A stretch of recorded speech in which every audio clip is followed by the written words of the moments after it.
धृतराष्ट्र ने कहा, हे संजय, मेरे पुत्र और पांडवों के पुत्र ने युद्ध के मैदान में क्या किया। ये पहला श्लोक सिंपल लगता है, जब ध्यान से देखा ये एक झटका लगा।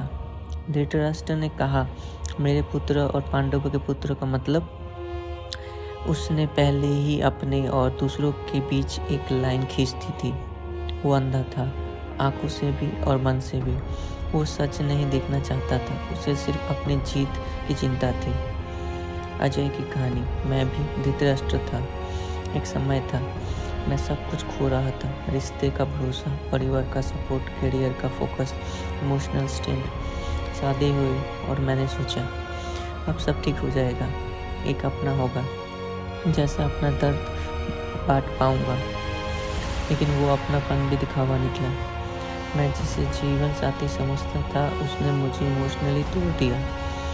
उसके घर वालों ने मुझे झूठ बोलकर शादी में बिठा दिया और जब सच सामने आया तो सब ब्लेम मुझ पर आया।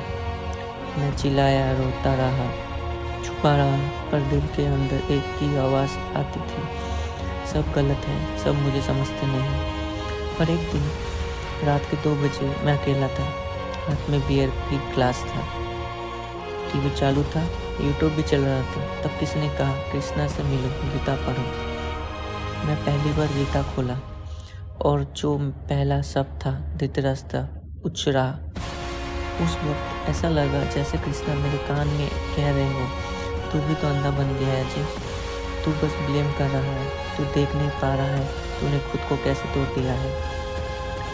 अपना सच पहचान, फिर युद्ध लड़ना। मैं हैरान रह गया, ये मेरी कहानी तो थी। मैं भी तो धृतराष्ट्र ऐसा बन गया था जो सच से भाग रहा था। लेसन फ्रॉम श्लोक एंड स्टोरी। जब तक हम खुद को सही और दूसरे को गलत मानते रहेंगे तब तक जिंदगी का युद्ध हम हारते रहेंगे। गीता का पहला संदेश था, अपने सच का सामना करो, तभी युद्ध में जीत होगी। मैं भी एक अंधा राजा बन गया था, पर कृष्णा की गीता ने मेरी आँख खोल दी। Thank you.